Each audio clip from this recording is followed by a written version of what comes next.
एक बार भागवत में वर्णन आता है कि एक बार ब्रजवासियों को पता चल गया कि लाला भगवान है।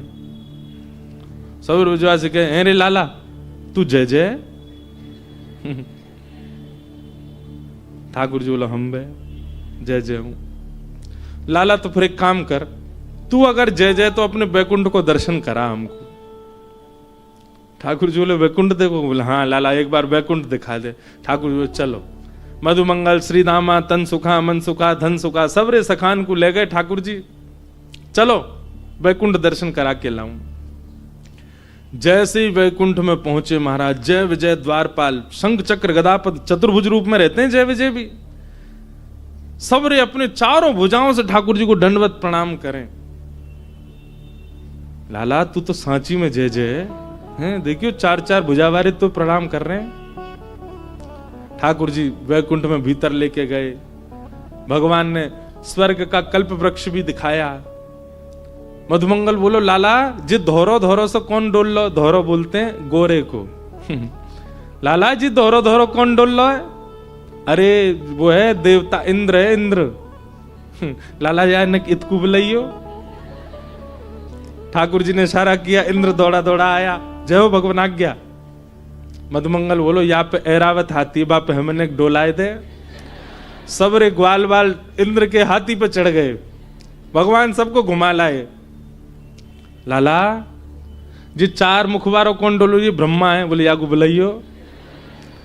ठाकुर जी ने उसको बुलाया। बोले हमने सुनी है सबन को रूप यही ने बनाया हो। लाला बोले हाँ, या तो कहते मुझे सुंदर कर देगो, मेरे ब्याह जाएगो। ऐसे सब ग्वाल बाल पूरे वैकुंठ में घूमे, सब देवी देवताओं के संग घूमे आए। लाला जी बानर राज कौन? बोले जी हनुमान जी हैं। बोले इनको बुलाइयो। हनुमान जी आए। बोले लाला इनते कह दे जे लेट जाएं, हमें सुनिए जे उड़नो जाने, हम इनके ऊपर बैठ जाएंगे जे हमें डुला लाए सब जगह। हनुमान जी सब जगह डुला लाए। पूरा आनंद सब ब्रजवासियों ने किया। वैकुंठ घूम लिए, सब देवताओं से मिल लिए। ठाकुर जी ने इतने में कक्ष खोले।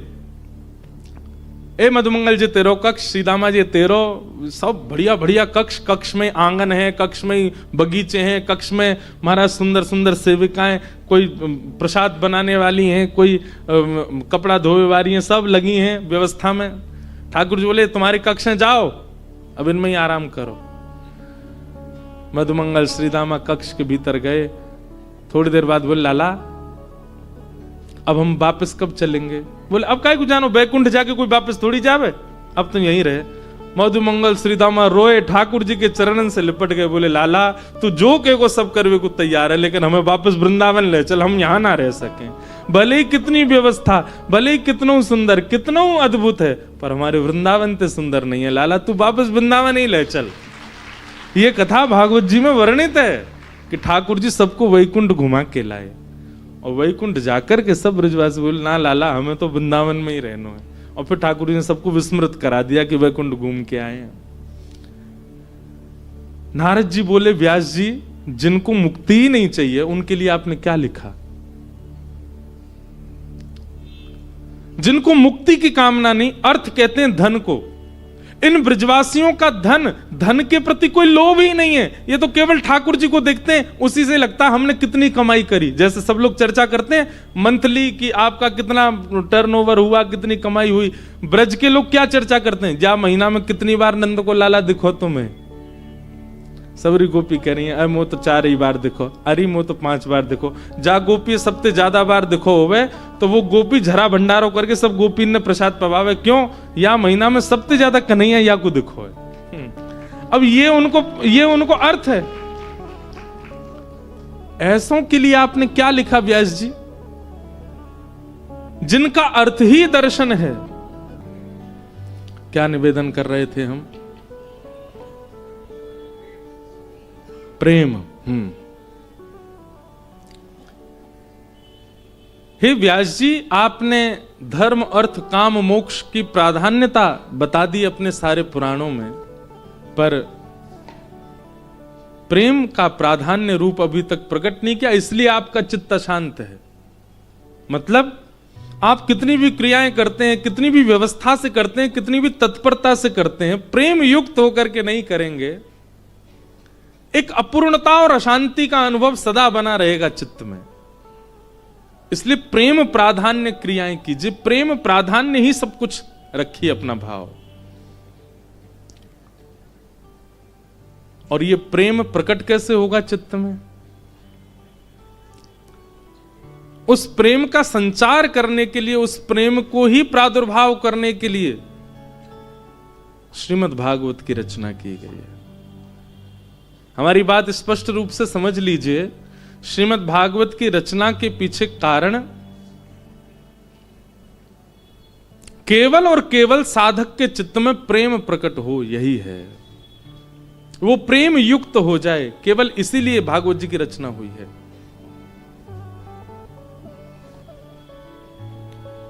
प्रेम भाव।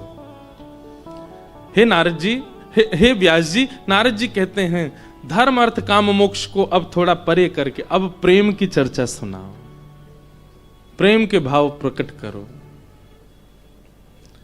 आपने जितने भी ग्रंथ लिखे उनको सुनकर के ठाकुर जी के प्रति भगवत भाव आता है, ठाकुर जी के प्रति परम सत्ता का भाव आता है, ठाकुर जी के प्रति ईश्वरत्व भाव आता है, आस्था जगती है, विश्वास जगता है, भाव जगता है, प्रेम नहीं जगता। अब ऐसा कुछ लिखिए जिसके श्रवण से, जिसकी रचना से प्रेम प्रकट हो। तब वेद व्यास जी महाराज ने नारद जी से पूछा कैसे लिखूं? बोले समाधि नानुस्मर तद विचेष्टितम, आप समाधि लगाओ और समाधि से होगा। तब वेद व्यास जी महाराज समाधि लगाई और समाधि लगा करके जिस रचना को उन्होंने सार्थक किया उसी का नाम है श्रीमद् भागवत महापुराण। श्रीमद् भागवत धर्म ग्रंथ नहीं है, श्रीमद् भागवत अर्थ प्राप्ति के लिए भी नहीं है, श्रीमद् भागवत कामनाओं की पूर्ति के लिए भी नहीं है, श्रीमद् भागवत मोक्ष प्राप्ति के लिए भी नहीं है। श्रीमद् भागवत केवल और केवल प्रेम प्राप्ति के लिए है। प्रेम मतलब, अब कई लोग मुझसे कहेंगे तो धर्म अर्थ काम मोक्ष भागवत से मिलते ही नहीं, तो फिर भागवत जी में क्यों लिखा है मुक्ति दानेन गर्जती श्रीमद् भागवती वार्ता? भागवत की कथा मुक्ति दान की गर्जना करती है और आप कह रहे हैं कि इससे मुक्ति नहीं मिलती। देखो, प्रधानमंत्री सब करने के योग्य है, सब कर सकता है, उसके हाथ में पूरा देश है, वो जो चाहे वो कर सकता है। हम प्रधानमंत्री से मिलने का अवसर मिला, हम प्रधानमंत्री जी के पास गए और जब हमसे पूछा गया कि आप क्या चाहते हैं, तो हमें मांगना तो ये चाहिए था कि हे प्रधानमंत्री जी, काशी में गंगा जी जो हैं वो पवित्र हो जाएं, वो शुद्ध हो जाएं, उनमें कचरा ना डाला जाए। आज किसी ने मेरे को ये निवेदन किया, बोले आप व्यास मंच से सबसे कह दो कुंभ आ रहा है, स्नान पर तो सबका जोर है, पर मां पवित्र रहे इस पर भी थोड़ा ध्यान दिया जाए। मैंने कहा करेंगे। अब आप प्रधानमंत्री सीधे कह सकते हैं कि नदी के स्वच्छताकरण का पूरा पूरा अधिकार आपका है, आप करवा सकते हैं। पर हमको जैसे ही मिलने का अवसर मिला, हमने क्या कहा, हमारे घर की गली बहुत गंदी रहती है, आप वो साफ करवा दो। आप प्रधानमंत्री से कैसे कह सकते हैं? वो कहे तो आप कुछ भी सकते हैं, पर उनसे आप कोई बड़ा कार्य करवाइए ना। आप अपनी घर की गली क्यों साफ करवा रहे हो? आप ऐसा क्यों कह रहे हो कि हमारे यहाँ पर रिक्शा वाले जो हैं बेचारे खड़े नहीं कर पाते, गाड़ियां खड़ी नहीं, पार्किंग बनवा दो। ये छोटी छोटी चीजें थोड़ी मांगी जाएंगी। धर्म अर्थ काम और मोक्ष, इनकी कामना भागवत जी श्रवण के प्रति रखना एक प्रकार से यही है कि आप प्रधानमंत्री के पास जाके बहुत सूक्ष्म वस्तु मांग रहे हो। भागवत जी की सन्निधि में तो केवल एक ही कामना हो, क्या? प्रेमः पुरर्थो महान, हमारे चित्त में प्रेम प्रकट हो। भागवत जी प्रेम प्रदायिनी है। गोस्वामी जी मानस जी का वर्णन कर रहे हैं, पर उन्होंने भागवत जी का श्रवण किया है, भागवत जी का अध्ययन किया है। मीराबाई प्रेम का प्रस्तुतिकरण कर रही हैं, उन्होंने भी भागवत, यदि भागवत जी नहीं होती पृथ्वी पर तो आस्थावान भक्त होते, धार्मिक भक्त होते, विश्वासवान भक्त होते, श्रद्धावान भक्त होते, प्रेमी भक्त नहीं होते। प्रेमी भक्तों का प्रादुर्भाव ही भागवत जी से हुआ है। भागवत जी ने ही प्रेमी भक्तों को प्रकट किया है। तब कथामृतम तप्त जीवनम कविभिरीडितम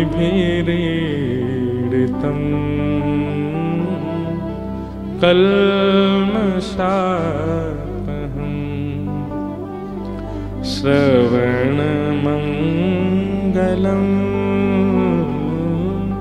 श्रीमदाततं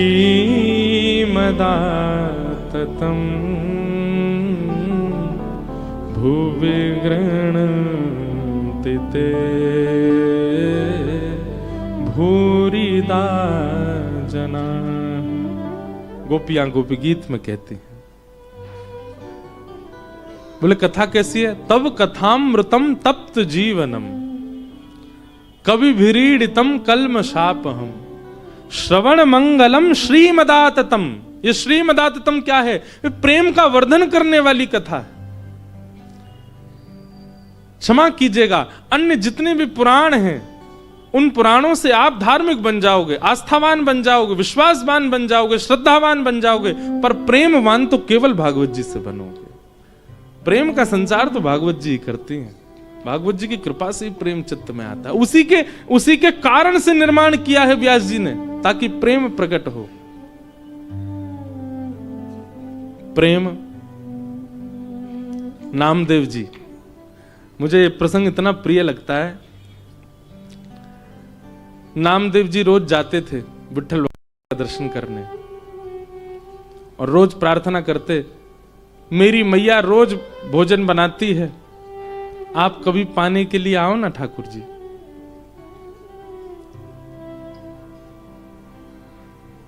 रोज नामदेव जी की एक ही प्रार्थना सुन के ठाकुर जी बोले, हे नामा,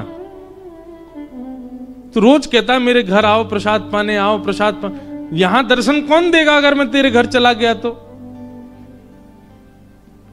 नामदेव जी बोले, आप परमात्मा हो, आप चाहो तो 1000 रूप धारण कर लो, एक रूप से यहां खड़े रहो, एक रूप से। भगवान बोले, वो तब करता हूं मैं जब भक्त की आस्था मेरे प्रति इस भावना से होगी ये भगवान है।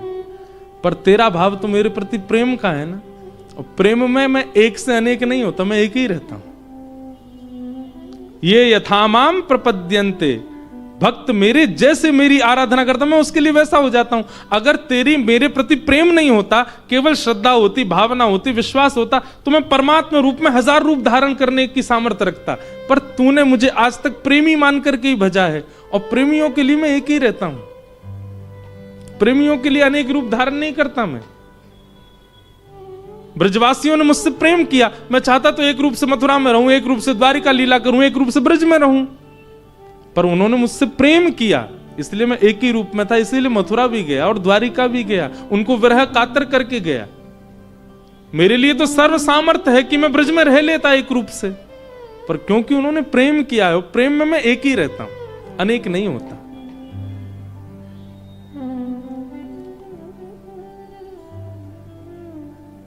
अब तू कहता है रोज मेरे घर प्रसाद पाने आओ, यहां दर्शन कौन देगा फिर? नामदेव जी बोले, एक बात तो स्पष्ट हो गई आज। क्या? कि मैं आपसे प्रेम करता हूं, ये तो मुझे लगता था, पर आज ये स्पष्ट हुआ कि आप भी मुझसे प्रेम करते हो, इसीलिए आप अनेक रूप धारण नहीं कर रहे हो। नामदेव जी तो नृत्य करने लगे वहीं पर ही।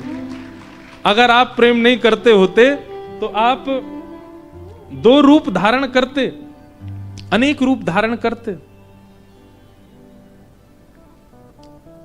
पर आपका भाव प्रेम का है, तो नाथ कृपा करो। नामदेव जी बोले, भगवान बोले, ए नामा सुन, तू रोज आके कहता है मेरे घर आओ, मेरे घर आओ, प्रसाद पाने आओ। एक काम हो सकता है। बोले क्या? तू मेरी जगह खड़ा हो जा तो मैं जाऊं प्रसाद पाने। नामदेव जी बोले, ये कैसे संभव है? बोले, तू आना, मैं श्रृंगार करूंगा तेरा, बिल्कुल पंडरीनाथ बना दूंगा, और फिर मैं जाऊंगा तेरे घर प्रसाद पाने। नामदेव जी बोले, कोई बात नहीं, मैं वंचित रहूंगा, मेरी मां तो प्रसन्न हो जाएगी। नामदेव जी पंडरीनाथ भगवान की जगह खड़े हो गए। अब भगवान सामने खड़े होकर बता रहे, ऐसे खड़े हो, नामदेव जी ऐसे खड़े हो गए, नेत्र बंद कर लो, बोले कर लिए। ठाकुर जी ने स्पर्श करके बिल्कुल श्याम वर्ण के जैसे ठाकुर जी वैसे बना दिया। अब ठाकुर जी बोले अब तुम पंडरीनाथ हो गए हो? बोले जी। अब याद रखना 3:30 बजे सुबह काकड़ा आरती होगी, मंगला आरती, और काकड़ा आरती में ये पुजारी लोग बिल्कुल विचार नहीं करेंगे, ठंडे जल से नवाएंगे, ठिठरना नहीं। उसके बाद तुमको दूध से नवाएंगे, ठिठरना नहीं। नामदेव जी बोले मुझे नहीं बनना पंडरीनाथ। बोले नहीं, अब तो तू खड़ा ही रहे यहीं पे, अब तेरे को भी तो पता चले मुझे क्या अनुभव होता है। और काकड़ा आरती में नियम होता है कि ठाकुर जी श्री पंडरीनाथ भगवान के मुंह पे मक्खन ऐसे रख देते हैं, मक्खन ऐसे चिपका देते हैं पूरा, और फिर उसके बाद आरती करते हैं ठाकुर जी की। कभी जाओ पंढरपुर दर्शन करना मंगला का, काकड़ा आरती बहुत सुंदर होती है। ऐसे मक्खन रख देंगे, मन तो होगा तेरा खाने का पर चाटना नहीं। अगर नेक भी मक्खन खत्म हुआ तो पुजारी बहुत मारेंगे। मैं कुछ नहीं करता, मैं केवल चुपचाप खड़ा रहता हूं। उसके बाद तुम्हारा श्रृंगार होगा, और श्रृंगार के बाद फिर द्वार खोल दिए जाएंगे, सब भक्त आके चरणों में प्रणाम करेंगे, सब भक्त आकर के तुम्हारे चरणों में प्रणाम करेंगे, और कुछ भी मांगे देना नहीं, सुन लेना। विधि का विधान, कर्म का विधान सब उनको योग्यता दे देगा। तुम सब पर दया करके कुछ भी मत दे देना, नहीं तो लोग कुछ भी मांग लेंगे। अब खड़े रहो, मैं जा रहा हूं। और अर्धरात्रि में श्री पंडरीनाथ भगवान नामदेव जी के घर गए। द्वार जाकर के खट खोलो, जैसे ही द्वार खोला माने, आहा, बहुत सुंदर एक पद है, मुझे मराठी आती नहीं,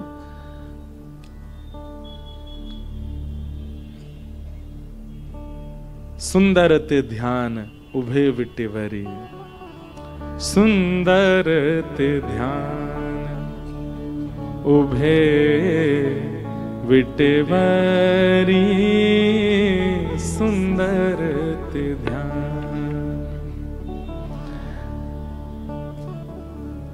विटेवरी मतलब वीट कहते हैं ईंट को। ईंट के ऊपर ठाकुर जी ऐसे कमर पर हाथ धर के खड़े हैं, कानों में मत्स्याकृत मतलब मत्स्य माने मछली के आकार के कुंडल पहन रखे हैं। सुंदर ठाकुर जी का वपु पीतांबरी पहन करके पुंडलीक की प्रतीक्षा के लिए श्री ठाकुर जी खड़े। कस्तूरी की सुगंध आती रहती है ठाकुर जी के श्री अंग से। जैसे ही द्वार पर पंडरीनाथ भगवान को देखा, नामदेव जी की माता जी तो आनंदित हो गई, चरणों में गिर पड़ी। ठाकुर जी बोले मैया जल्दी पवाओ, भूख लगी मुझे। ये पुजारी लोग एक ही चीज खवा, पूरन पोली खवाते रहते हैं मुझको रोज, मेरा मन भर गया, आप कुछ और पवाओ। नामदेव जी की माता जी ने सुंदर प्रसाद, नामा कहां चला गया, अभी तक आया नहीं, इतनी देर का गया है। ठाकुर जी बोले अभी अभी मिलवाने ले चलूंगा नामदेव से, उससे पहले प्रसाद पा लो। ठाकुर जी ने प्रसाद पाया। प्रसाद पा करके महाराज मैया से बोले कारी सौल लेके आओ, एक कारी कमली लेके आओ। मैया बोली क्यों? बोले कोई पहचान जाएगा, मुझे ढक के चलूंगा। और एक कारी सौल ठाकुर जी ने ऐसे सिर के ऊपर से और ऐसे करके ओढ़ी, केवल नेत्र दिख रहे हैं, बाकी पूरे ठाकुर जी ढक गए। और मैया से बोले चलो मेरे संग। कहां? मंगला आरती हो रही है पंडरीनाथ भगवान की, और ठाकुर जी लाइन में खड़े हैं, जहां कतार में वैष्णव खड़े होते हैं, वहां नामदेव जी की मैया के साथ खड़े। नामदेव जी की मैया बोली आप तो यहाँ खड़े हो, आरती किसकी हो रही है? बोले नामदेव खड़ा है मेरी ओर, मेरी जगह नामदेव खड़ा, आज उसकी आरती होगी और मैं उसका दर्शन करूंगा। कितना सुंदर दृश्य है कि भक्त भगवान के स्थान पर खड़ा और ठाकुर जी दर्शन करने जा रहे हैं उसका। भैया ये आस्था में नहीं हो सकता, ये विश्वास में नहीं हो सकता, ये श्रद्धा में नहीं हो सकता, ये तो केवल प्रेम में हो सकता। जैसे ही भीतर पहुंचे, श्री नामदेव जी की आरती चल रही है, पंडरीनाथ बन के खड़े हैं और दूर दर्शनार्थियों में खड़े श्री पंडरीनाथ जी बलैया ले रहे हैं। आहा मेरा नामा कितना प्यारा लग रहा है, कितना सुंदर लग रहा है मेरा नामा। ये इसी कलिकाल की घटना है। लोग कहते हैं कलयुग में भगवान केवल मूर्ति में रहते हैं, मंदिर जाओ पूजन कर आओ हो गया काम। अरे सुनो तो सही, कलयुग में जितनी कृपा ठाकुर जी ने कलयुग में करी है भक्तों पर, उतनी तो किसी युग में नहीं की है। आपके चित्त से विश्वास खत्म हो गया है अब, इसलिए नहीं कर रहे ठाकुर जी अनुग्रह।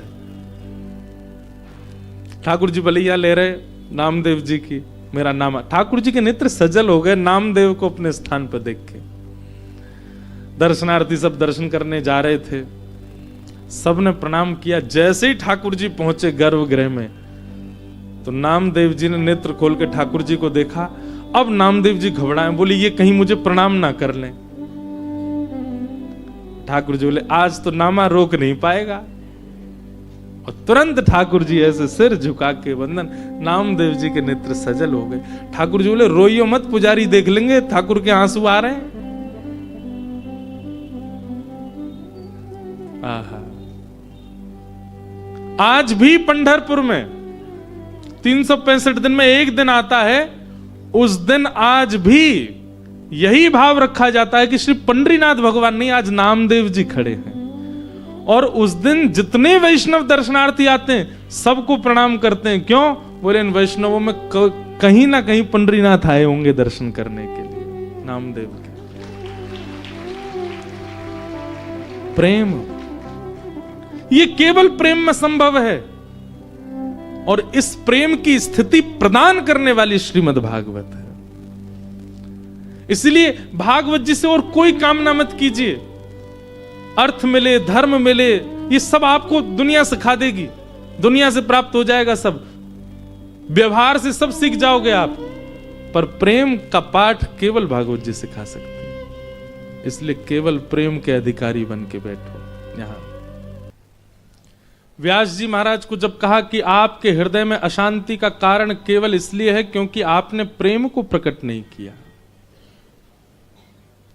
आप प्रेम प्रकट कीजिए, ऐसा ग्रंथ लिखिए, ऐसा निर्माण कीजिए जिसके श्रवण के बाद सुनने वाले को ठाकुर जी से प्रेम हो।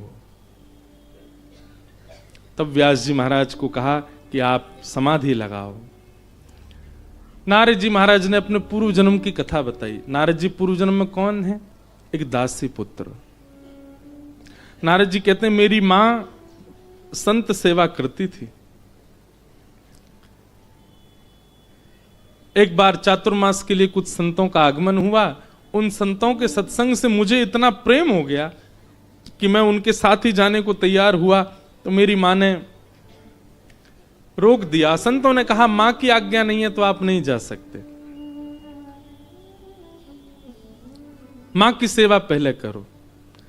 एक समय आया और नारद जी कहते हैं मेरे पूर्व जन्म की जो मां थी, किसी कारण से उनका भगवत धाम गमन हो गया। और तब मैंने जाकर के भजन किया ठाकुर जी का, और भजन के प्रताप से ठाकुर जी एक दिन मुझे दिखे और दिख करके अंतर ध्यान हो गए। तो मैं व्याकुल हो गया कि आप दिखे थे, फिर अंतर ध्यान क्यों हुए?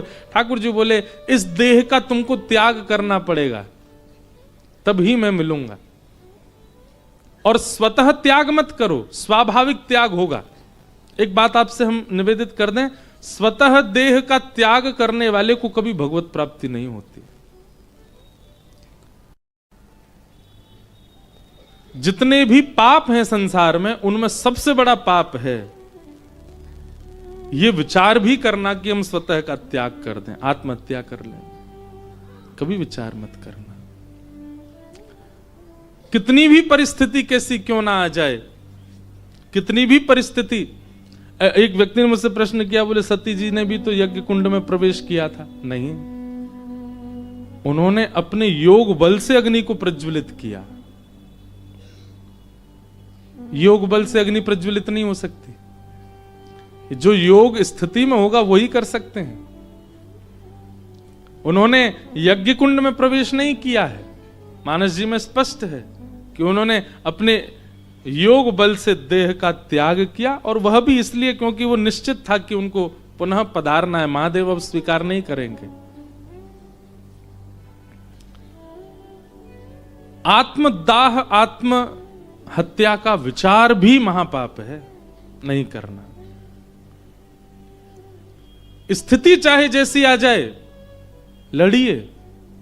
उस स्थिति में टूटना भी हो सकता है, विचलनता भी हो सकती है, परंतु इस स्थिति में मत आइए कि आप आत्मदाह करें।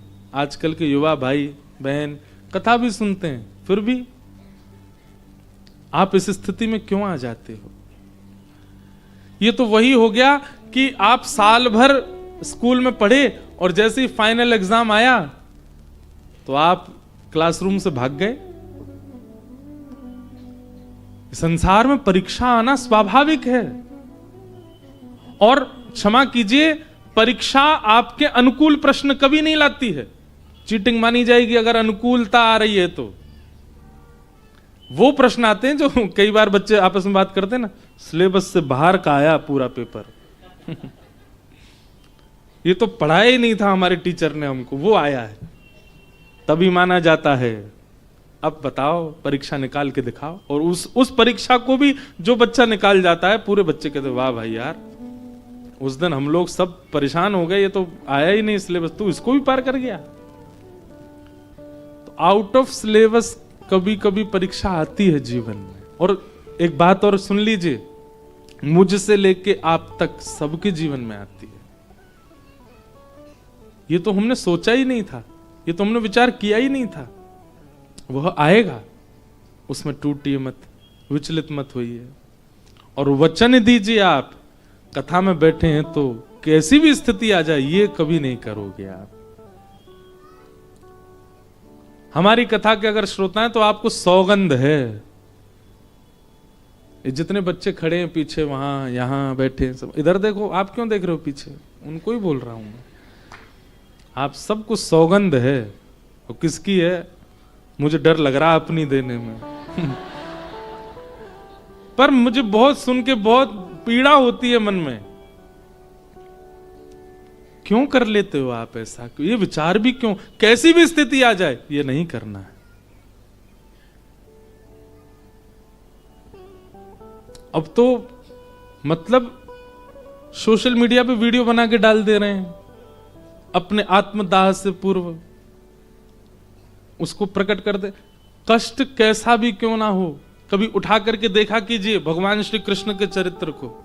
जन्म ही जेल में हो रहा है, जन्म लेते ही माता पिता को छोड़ करके जा रहे हैं, और जहां रहे 11 वर्ष उनको छोड़ के कहीं और चले गए। फिर उसके बाद उस नगर में भी नहीं रह पाए, वहां जाना पड़ा। कितना कुछ देखा, लेकिन कभी विचलित नहीं हुए, इसीलिए भगवान है। प्रभु श्री राम का जीवन देखिए, विचलित नहीं हुए, इसलिए परमात्मा है। इसलिए आप सबसे हमारी प्रार्थना है, थोड़ी प्रतीक्षा कीजिए, थोड़ा धैर्य धारण कीजिए, नित्य सत्संग श्रवण करो, नित्य गुरुजनों की वाणी सुनिए। जीवन की कैसी भी परिस्थिति क्यों ना आ जाए, आप विचलित नहीं होंगे। ये संभवतः वही लोग करते हैं जो सत्संग से दूर हैं, जो गुरु कृपा से दूर हैं, जो किसी आश्रय में नहीं रहते हैं। वही लोग आत्मदाह करते हैं। 2000 वर्ष के लिए प्रेत बनना पड़ता है उनको, जो आत्मदाह करते हैं। इसलिए ऐसा नहीं करना। नारद जी महाराज को भगवान ने कहा जब वे पूर्व जन्म में थे, अब प्रतीक्षा करो, स्वाभाविक मृत्यु जब तुम्हारी होगी तब मेरी प्राप्ति होगी। और फिर वही हुआ, प्रलयकालीन समय आया, पूरी सृष्टि चराचर जल निमग्न हो गई। नारद जी कहते हैं उसी में ही मेरे पूर्व देह का मैंने त्याग करके जब मुझे नवीन देह प्राप्त हुआ, भगवत कृपा से मैं नारद रूप में प्रकट हुआ। भगवान ने अपने परपौत्र के रूप में मेरे को बुलाया। देवदत्ताम इमाम वीणाम स्वर ब्रह्म विभूषिताम मूर्छयित्वा हरि कथाम गायमानश्चराम्यहम्।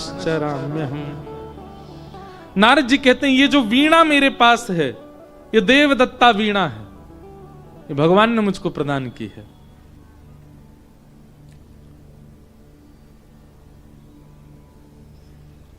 इस वीणा पर मैं केवल ठाकुर जी का ही संकीर्तन करता हूं। एक बात हम कहें, ठाकुर जी ने सबको वीणा दी है। हमारे पास जो गुण है, जिस गुण से कोई हमसे रीझ जाता, वही वीणा है। उस वीणा का जब तक वादन लोक रंजन के लिए करोगे, तब तक ठाकुर जी प्राप्त नहीं होंगे। जिस दिन लोक रंजन के लिए उस वीणा का वादन बंद करके मनोरंजन के लिए उस वीणा का वादन बंद करके मनोमंथन के लिए करना प्रारंभ कर दिया, ठाकुर जी उसी दिन प्राप्त हुए। समझ में आई बात? हमारे जो गुण हैं, हमारी जो योग्यताएं हैं, जिससे कोई मुझसे प्रभावित हो रहा है, कोई मेरी ओर खिंचा चला आ रहा है, वही गुण जिस दिन ठाकुर जी की सेवा में अर्पित हो गया, उसी दिन ठाकुर जी प्रसन्न हो जाएंगे। आपको भोजन बनाना बहुत अच्छा आता है, तो आप आए दिन मेहमानों को ही बुलाते रहते हो, आज हम ये बना के खिलाएंगे, आज हम ये डिश खिलाएंगे। अब मेहमान नहीं बुलाए जाते, अब तो वीडियो बनाई जाती है, आज हमने ये बनाया, ये ऐसे बनाया, ये डिश ऐसे बनाई। हम लोग लोक रंजन में इतना ज्यादा रहते हैं कि मनोमंथन हो नहीं पाता, और जब तक मंथन नहीं होगा तब तक प्रकट कैसे होंगे श्याम सुंदर।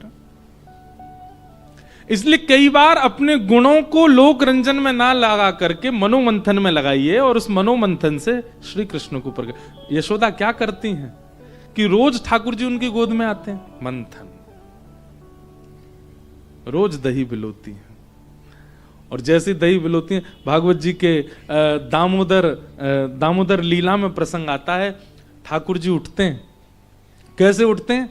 घर घर घर, जब मैया के दही मंथन की आवाज आती है, और घर घर के साथ मैया की चूड़ियां भी बजती हैं साथ में, और फिर मैया के कानों में पहने हुए जो कुंडल हैं उनकी झंकार जब आती है, उन सब ध्वनि, वो सारी ध्वनि जब ठाकुर जी के कान में जाती हैं, तो सोते हुए लाल जी के मुख में पानी आ जाता, मैया मक्खन निकाल रही है। और सोई ठाकुर जी उठते हैं, उठ करके अपनी आंख मीटते हैं, जगन्नाथ भगवान की तरह काजल फैल जाता है। और फिर ठाकुर जी देखते हैं, मैया मैया तू कहां है मैया? और यशोदा मैया के पास जाते हैं, और मंथन कर रही यशोदा मैया की दोनों भुजाओं के भीतर ऐसे नीचे से घुस जाते हैं, और दोनों हाथ के सामने आके खड़े हो जाते हैं। मैया मैया मुझको अपनी गोद में बिठा ले। सोई दही मंथन करते करते मैया ऐसे गोद में रख लेती है, और मंथन चल रहा है, और ठाकुर जी मैया के वक्ष को खोल के दुग्धपान करने लग जाते हैं, छोटे से ठाकुर जी। ये बात हमने क्यों सुनाई? मंथन ही आवाहन है ठाकुर जी का। किसका मंथन? अपने गुणों का मंथन, अपने भावों का मंथन, आपके अंदर जो योग्यता है उसका मंथन कीजिए, मनोमंथन।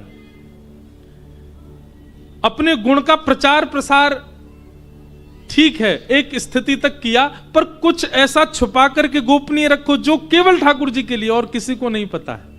आपको अच्छा भोजन बनाना आता है, अपने मनोमंथन से नित्य विचार करो, कल लाल जी को क्या पवाएं, और वो बना करके पवाओ। आपको नृत्य करना आता है, गीत गोविंद है, दशावतार स्तुति है, ठाकुर जी के सामने नृत्य करो। आप बहुत सुंदर हैं, आपके रूप पर सब मोहित हो जाते हैं। कभी कभी श्रृंगार और कभी कभी वस्त्राभूषण केवल ठाकुर जी के लिए धारण करो। अपने गुण को ही ठाकुर जी के सन्मुख प्रस्तुत कर दीजिए, वह गुण प्रस्तुतिकरण ही ठाकुर जी को प्रकट कर देगा। उस गुण का मंथन करके ठाकुर जी के सामने नियोजित करो, मनोरंजन नहीं। कथा आती है, मुझे बहुत प्रिय है, कृष्णदास, क्या नाम है, आगरा गए एक बार, और आगरा में आपने सब्जी मंडी में कुछ खरीद रहे थे, तभी आपको स्वर सुनाई दिया, और वो स्वर सुनते ही कृष्णदास जी का एक स्वरूप है। जैसे हमारा आपका स्वभाव क्या है, हम काशी की गलियों में घूम रहे हैं, कोई वस्त्र टंगा हुआ है दुकान के बाहर, तो उस वस्त्र को देखते ही हमारा, अगर वो अच्छा है तो हम क्या चिंतन कर लेते हैं, हम पे कैसा लगेगा। मलइयो रखे महाराज, कुल्लड़ों में मलइयो रखते ही हमारी जीभ सोचती है, ये मेरी जीभ आ गया तो कैसा लगेगा। कहीं चाय फेंटी जा रही है, उस चाय को देखते ही आ जाता है, जीभ अपने आप सोच लेती है, ये आएगी तो मुझे कैसा अनुभव होगा। चाची की कचौड़ी, चाची है ना, हम रोज आते, रोज मिलती है हमको, इतनी भीड़ लगी रहती वहां पे। हम भी चाची को कहते हैं, आके देखो हमारे पंडाल में भी बहुत भीड़ है। चाची की कचौड़ी, लाला की कथा। वहां लोग जब कचौड़ी खा रहे होते हैं, उनके खाते हुए मुख को देख के मेरे मन में भी आ जाता है, एक बार मैं भी खा के तो देखूं ऐसा है क्या, यहां इतनी भीड़ लगा रखी लोगों ने। अभिप्राय मतलब हम वस्तु को देखते हैं, नेत्र देखते ही उस इंद्रिय को संकेत पहुंचा देती है कि अगर ये मिला तो तुमको कैसा लगेगा। यही जब भक्ति रूप में आ जाता है तो क्या होता है, आप दृष्टि से जो देखोगे आप सीधे विचार करोगे ये ठाकुर जी के पास जाए तो कैसा लगेगा। कोई वस्त्र देखा, उसका वर्ण बहुत सुंदर, मेरे ठाकुर जी इसको धारण करेंगे तो कैसा लगेगा। ये व्यक्ति बहुत अच्छा गा रहा है, मेरे ठाकुर जी को सुनाएगा तो कैसा लगेगा। आहा, इनका नृत्य कितना, ये बालिका कितना अच्छा नाच रही है, मेरे ठाकुर जी के आगे नृत्य करे तो कैसा लगेगा। ये हीटर बहुत बढ़िया है, हमारे ठाकुर जी को लग जाए कैसा लगेगा। एसी कितना अच्छा है, हमारे ठाकुर जी को जाना चाहिए। आप हर स्थिति में विचार क्या करते हैं, ठाकुर जी को प्रस्तुत हो। ऐसी स्थिति जब बन जाती है तो आप भक्ति की एक स्थिति, चरम स्थिति में आ जाते हो।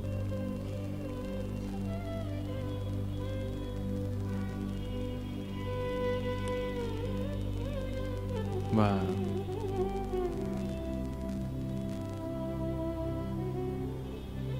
सबसे ऊंची प्रेम सगाई, सबसे ऊंची प्रेम सगाई, हे दुर्योधन की मेवा त्यागी, दुर्योधन की मेवा त्यागी, दुर्योधन की मेवा त्यागी, दुर्योधन की मेवा त्यागी, साक विदुर घर खाए,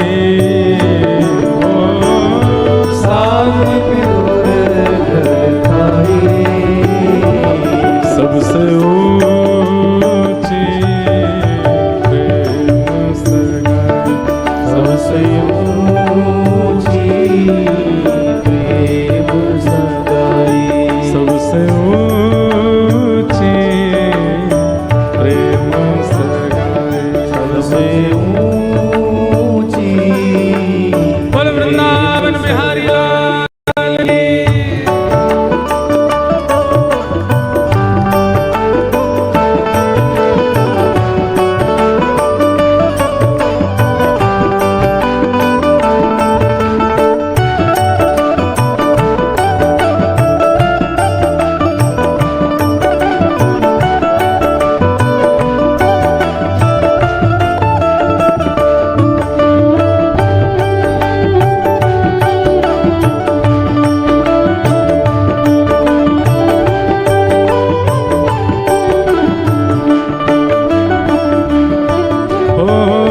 प्रेम के वश अर्जुन रथ हाँक्यो, प्रेम के वश अर्जुन रथ हाँक्यो, प्रेम के वश अर्जुन रथ हाँक्यो, प्रेम के वश अर्जुन रथ हाँक्यो, भूल गए ठकुराई,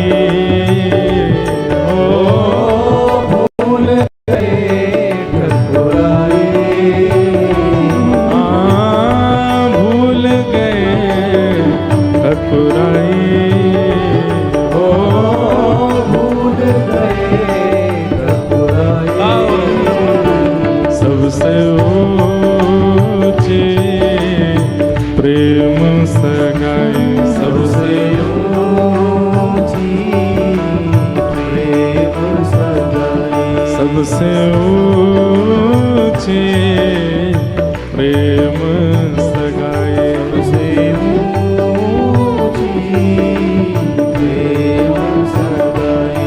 हे राजसूय यज्ञ युधिष्ठिर कीन्हा, राजसूय युधिष्ठिर कीन्हा, राजसूय यज्ञ युधिष्ठिर कीन्हा, राजसूय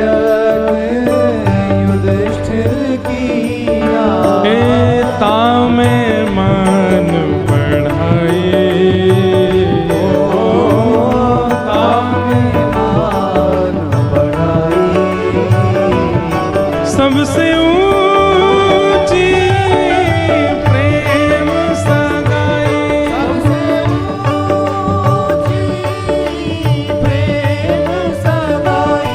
सबसे ऊंची प्रेम सगाई,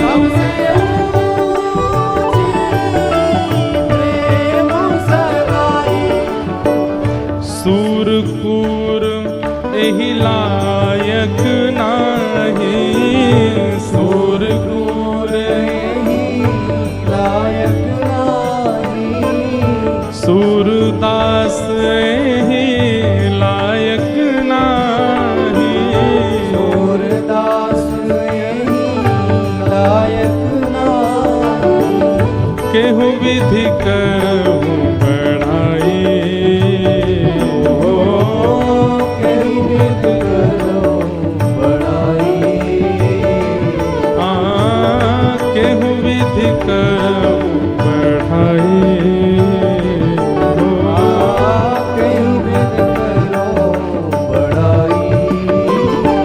सबसे ऊंची प्रेम सगाई,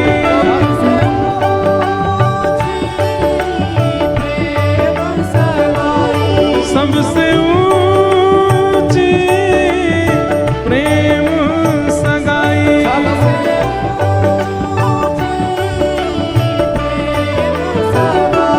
सबसे ऊंची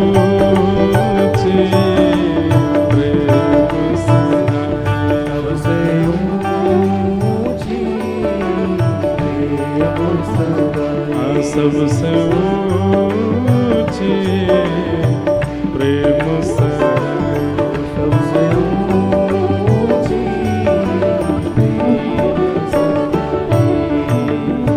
प्रेम प्राधान्य है श्रीमद् भागवत।